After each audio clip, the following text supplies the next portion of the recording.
Now, couscous is a staple food of Africa. So wheat is a staple product of Africa. We have wheat in Australia as a staple, and we also have meat. In Asia, it's rice. In South America, it's corn. North America, potatoes, and different things in different parts of the world.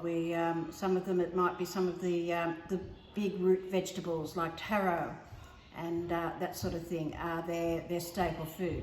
And a staple food is a food which is plentiful, in plentiful supply, and used very frequently in the cooking. And it makes the mainstay of the daily diet in that culture. Which has changed as the trade routes have opened up and certain things have gone through. We've seen the way that the fast food spread has changed diets. And all of that, yes. Yeah. And that. So now our couscous is ready. It has stood for about 15 minutes. So what we need to do is to fluff it up first of all with a fork.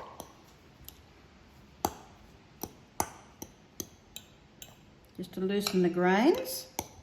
And then what we're going to do is add the rest of the ingredients. So we're going to add the spring onions,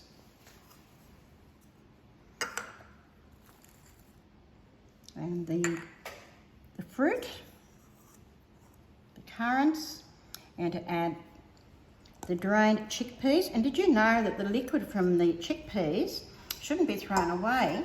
It can actually be converted into almost like meringues. You can whip it up like meringue, like egg white, to make meringue.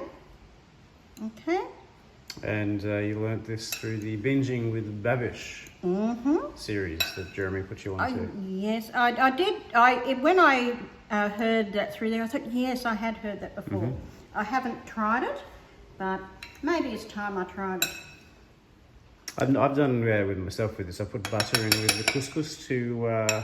Not in this recipe. Not in this one. And you could add salt if you want a little bit more bite to your flavour. Is that? Well, we have flavour in there from the from using the stock. Oh, of course, that has got the saltiness. So I'm going to place all these ingredients in here. Now I didn't mix the orange in because I'm going to place it in the different layers. Okay, so we just here's a layer, and we just put a few bits of orange in because we want it to look visually nice. And if I put it in straight away, it probably would have sunk to the bottom.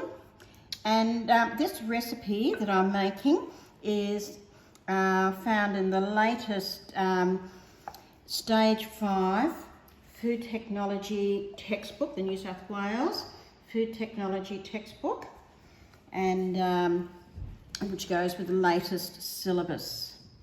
And so it's one of those new recipes.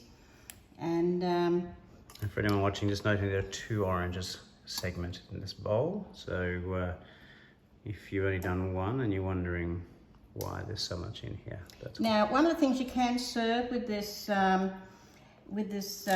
meal is you can actually put an added dressing on there. You could use a Caesar salad dressing or some other dressing. I think it'd be nice to actually put the orange juice through it. And which, if you watch the segmenting oranges skill session, you'll see where the extra orange juice comes from.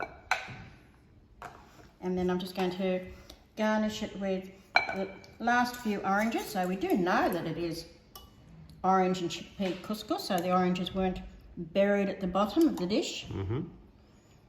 Okay, yeah, fan them around, give a bit of little bit of style to the way you present your food. It always looks nice. You know, we eat with our eyes, and so we do things like that. Just going to put a little bit of juice over the top. It'll get readily absorbed, and then I'm going to garnish it with some spring onion curls. And this is one of the other skill sessions that were recorded, which is the garnish curls. Look at that, it looks good enough to eat.